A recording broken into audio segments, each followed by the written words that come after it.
بسم اللہ الرحمن الرحیم۔ السلام علیکم۔ درمیانی شب کی تاریک خاموشی میں جب دنیا سو رہی ہوتی ہے، تب رات کے اس پہر کا عجیب لمحہ ایسا ہوتا ہے جو کئی لوگوں کے نزدیک بہت خاص لمحہ ہوتا ہے۔ رات کے اس پر اسرار حصے کے بارے میں کہا جاتا ہے کہ اس وقت آسمانی اور زمینی دنیا کے درمیان جو پردہ ہوتا ہے وہ ہٹنا شروع ہو جاتا ہے اور آخرکار غائب ہو جاتا ہے۔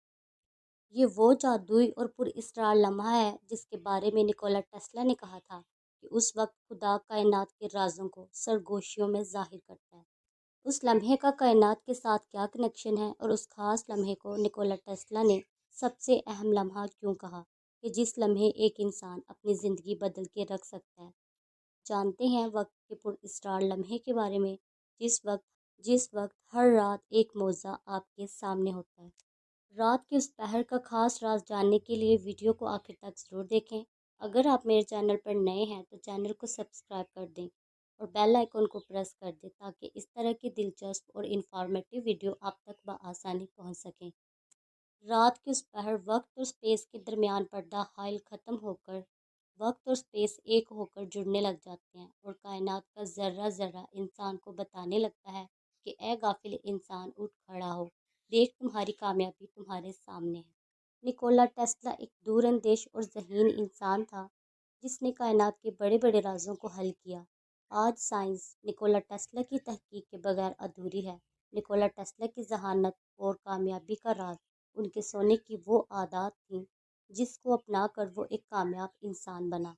نکولا ٹیسلا رات کے وقت 2 گھنٹے کے لیے سوتا اور دن کے وقت کچھ دیر کے لیے آرام کرتا۔ ان کا ماننا تھا کہ نیند کی اس روٹین کی وجہ سے وہ اپنا کام بھرپور انرجی کے ساتھ کر سکتا ہے۔ نکولا ٹیسلا نے ایک جگہ اس وقت کے بارے میں لکھا تھا جس کو عنوان دیا تھا کہ خدا رات کے 3 بجے کیوں جاگتا ہے۔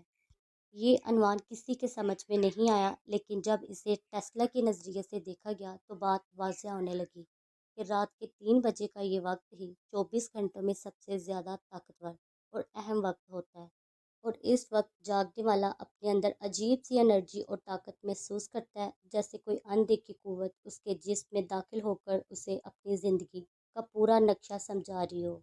ٹیسلا کا ماننا تھا کہ اس وقت ایک انسان کا دماغ سب سے زیادہ ایکٹیو اور تخلیقی حالت میں ہوتا ہے، جس وقت انسان ان چیزوں کے بارے میں بھی سوچ سکتا ہے جو چیزیں اور باتیں عام طور پر اس کی سوچ سے کافی دور ہوتی ہیں۔ روحانی طور پر بھی اس وقت کو سب سے اہم سمجھا جاتا ہے، اور کئی مذاہب خاص کر اسلام میں کہا جاتا ہے اس وقت ہماری جسمانی دنیا اور روحانی دنیا کے درمیان جو پردہ حائل ہوتا ہے وہ پردہ اس وقت ہٹ جاتا ہے اور جسمانی دنیا اور روحانی دنیا کے درمیان راستہ کھل جاتا ہے۔ نکولا ٹیسلا کا اس بات پر یقین تھا کہ ایک ایسی طاقت موجود ہے جو ہماری اس پوری کائنات کو کنٹرول کرتی ہے، اور وہ طاقت انرجی کی شکل میں پوری کائنات سے رابطے میں ہے۔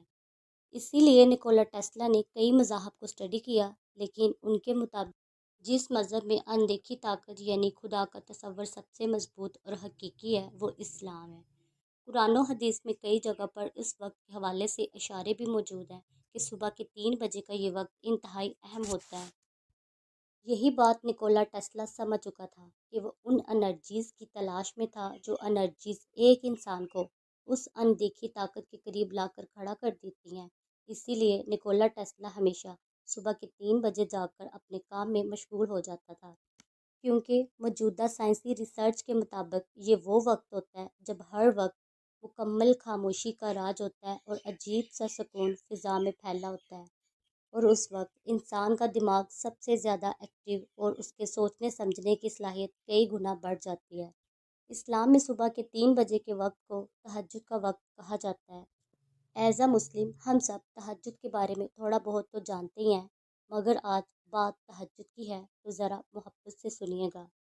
تہجد کی دینی اسلامی انتہائی فضیلت بیان کی گئی ہے۔ تہجد کے معنی ہے نیند توڑ کے اٹھنا۔ تہجد کے وقت تہجد ادا کرنے کا مطلب ہے کہ رات کا ایک حصہ سونے کے بعد پھر اٹھ کر نفل نماز پڑھی جائے، اور نفل نمازوں میں سب سے زیادہ ثواب تہجد کا ہے۔ تہجد ناممکن سے ممکن تک کا سفر ہے۔ اللہ تعالیٰ اپنے بندوں کو چن لیتا ہے اور جن سے محبت کرتا ہے اور پھر اسے تہجد کے وقت سے نوازتا ہے۔ تہجد میں اپنے رب کے آگے سجدہ ریز ہو کر گفتگو کرنے میں جو لطف ہے وہ کسی دوسری شے میں نہیں۔ تہجد کے وقت وہ دعائیں بھی قبول ہوتی ہیں جسے دنیا ناممکن کا خطاب دے چکی ہوتی ہے۔ تہجد کی دعائیں نصیب کی لکیروں کو بدل دیتی ہے۔ تہجد کے وقت چھوٹی سے چھوٹی پکار بھی سیدھی عرش تک جاتی ہے، بلکہ ایسا ہے کہ تہجد کے وقت اللہ تعالیٰ سے مانگنا ایسے ہے جیسے اللہ کے پاس بیٹھ کر ہم اپنی فرمائش کر رہے ہوں اور وہ بڑے لاڈ پیار سے کہتا ہے فیکون۔ سبحان اللہ۔ تہجد اپنے اندر کچھ راز رکھتی ہے جسے صرف اللہ سے محبت کرنے والے ہی جان پاتے ہیں۔ تہجد کے لیے ہم خود نہیں جایا کرتے، بلکہ اللہ تعالیٰ ہمیں چن لیا کرتا ہے، اور جس کو اللہ تعالیٰ چن لیتا ہے وہ اللہ کا سب سے لاڈلا ہوتا ہے۔ تہجد کی نماز تو نصیب والوں کو ہی نصیب ہوتی ہے، اور نصیب کو چار چاند لگانے کی طاقت رکھتی ہے۔ جب اللہ تعالیٰ آپ کی کہانی بدلنا چاہتا ہے نا، تو تب وہ آپ کو تہجد سے نوازتا ہے۔ یقین جانیے کہ جو دکھ درد آپ کو چین نہیں لینے دیتے، تہجد کی نماز ان دکھوں کو جڑوں سے مٹانے کی طاقت رکھتی ہے۔ اور تہجد کی سب سے بڑی طاقت یہ ہے کہ تہجد آپ کے دل کو اللہ کی طرف موڑ دیتی ہے۔ تہجد سے یہ تعارف بے وجہ تو نہیں ہے، آخر کچھ تو ہے جو ممکن ہونا ہے۔ ایک حدیث شریف میں بھی ہے کہ آپ صلی اللہ علیہ وآلہ وسلم نے فرمایا کہ رات کے آخری پہر اللہ تعالیٰ آسمان پر تشریف لاتے ہیں اور فرماتے ہیں کہ کوئی ہے جو مجھ سے دعا مانگے اور میں اس کی دعا قبول کروں، کوئی ہے جو مجھ سے سوال کرے اور میں اسے عطا کروں، کوئی ہے جو مجھ سے مغفرت چاہے اور میں اسے مغفرت عطا کروں۔ سبحان اللہ۔ اگر آپ نماز سے تہجد تک پہنچ گئے ہیں نا، تو اس کا مطلب ہے کہ اللہ تعالیٰ نے آپ کو چن لیا ہے، آپ اللہ کو بہت پسند آ گئے ہیں۔ اللہ آپ کو اپنے پسندیدہ محبوب بندوں میں شامل کرنا چاہتا ہے۔ اللہ آپ کو اپنے عشق میں مبتلا کرنا چاہتا ہے، کیونکہ تہجد کی نماز تو لاڈلی نماز ہے، اور یہ اللہ اپنے لاڈلوں کو ہی نوازتا ہے اور ان کے لاڈ بھی اٹھاتا ہے۔ اگر تہجد وقت تمہاری آنکھ خود بخود کھلنے لگے تو سمجھ لیں کہ اللہ تعالیٰ کو آپ کی حاضری پسند آ رہی ہے۔ حضرت علی کا فرمان بھی ہے کہ لا حاصل کو اگر پانا چاہتے ہو تو تہجد کو پڑھا کرو، کیونکہ جو نصیب میں نہ ہو اسے تہجد کی دعائیں مقدر میں لے آتی ہیں۔ جب انسان تہجد کے لیے اٹھ کھڑا ہوتا ہے تو اللہ تعالیٰ اسے دیکھ کر مسکراتے ہیں، اور اگر جوان انسان تہجد پڑھتا ہے تو اللہ تعالیٰ فرشتوں کے سامنے فخر فرماتے ہیں۔ سبحان اللہ۔ کیونکہ تہجد تو عشق کی نماز ہے، جو اللہ سے عشق رکھتے ہیں وہ تہجد پڑھتے ہیں، اور جن سے اللہ محبت کرتا ہے اسے بھی اللہ تعالیٰ تہجد سے نوازتا ہے۔ تہجد کی نماز تو معجزوں کا راستہ ہے۔ جب سارے راستے بند نظر آئیں تب وہ ایک راستہ کھولے رکھتا ہے، اور وہ تہجد کا راستہ ہے۔ کبھی کبھار آزمائشیں، دکھ درد اور تکلیفیں آپ کو تہجد تک لے آتے ہیں اور اللہ تعالیٰ سے آپ کو ملواتے ہیں۔ یہ سب تو بہانے ہیں۔ اللہ اپنے بندے سے ملاقات کرتا ہے، کبھی آزمائشوں میں مبتلا کر کے تو کبھی عشق میں مبتلا کر کے۔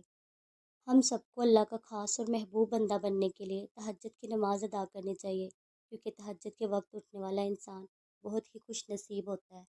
جو انسان اپنا بستر چھوڑ کر اللہ کی بارگاہ میں حاضر ہو، یقیناً وہ اللہ کے بہت بہت قریب ہوگا۔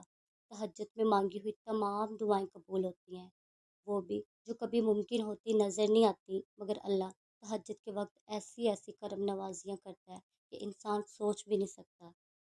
پھر آخر انسان پر ایک ایسا مقام آتا ہے کہ وہ تہجد میں صرف اللہ سے اللہ ہی کو مانگتا ہے، اسے کسی اور شے کی طلب ہی نہیں رہتی۔ حالانکہ وہ انسان یہ جانتا ہی نہیں، اس کو یہ پتہ ہی نہیں ہوتا کہ وہ اپنے رب کو تو پا چکا ہے، تبھی تو وہ تہجد تک پہنچا ہے۔ آپ کو پتہ ہے محبت کیا ہے؟ نماز سے کسی کو تہجد تک لے آنا محبت ہے۔ اور پتہ ہے سکون کیا ہے؟ اپنے رب سے اکیلے میں گفتگو کرنا، یہ بہت بڑا سکون ہے۔ آپ کو کیا لگتا ہے جب رات سونے کے لیے بنائی گئی ہے اور ہر شخص سکون کی نیند سو رہا ہے، تو کیا وہ تمہیں بلا وجہ جگائے ہوئے ہے؟ نہیں، یہ تڑپ اللہ نے پیدا کی ہے۔ ہر چیز نصیب کا حصہ ہے، پھر چاہے غم ہو یا خوشی۔ ہم سوچتے ہیں کہ ہم خود اللہ کی جانب جا رہے ہیں، حالانکہ ہمیں تو اس کی جانب بلایا جاتا ہے۔ جب آپ کے ذہن میں تہجد پڑھنے کا خیال بار بار آنے لگے تو سمجھ آئیں کہ آپ کی دعاؤں کو قبولیت کا پروانہ مل چکا ہے، آپ منتخب کیے جا چکے ہیں۔ اللہ تعالیٰ نے آپ کو اپنے لیے چن لیا ہے۔ اللہ تعالیٰ بہت پیارا ہے، اللہ کے سوا آپ سے کوئی محبت کر ہی نہیں سکتا، اور میں مان ہی نہیں سکتی کہ اللہ سے زیادہ بھی کوئی آپ کو چاہ سکتا ہے۔ تہجد آپ کو اللہ تعالیٰ کی محبت سے سرشار کر دیتی ہے۔ پھر انسان کی تمنائیں اور طلب اسے نہیں جگاتی، بلکہ پھر اللہ تعالیٰ سے ملاقات کی طلب اسے سونے نہیں دیتی۔ پھر بس اللہ سے محبت ہو جاتی ہے، بے پناہ محبت۔ میری اللہ تعالیٰ سے دلی دعا ہے کہ اللہ تعالیٰ ہم سب کو تہجد جیسی محبت سے نوازے اور ہمارے بے چین دلوں کو وہ سکون عطا کرے جو سوائے اللہ سے محبت کے اور کہیں سے میسر نہیں۔ آمین۔ آمین ضرور کہیے گا، شاید آپ کی زبان سے نکلا ہوا آمین ہماری دعاؤں کی قبولیت کا ذریعہ بن جائے۔ اللہ حافظ۔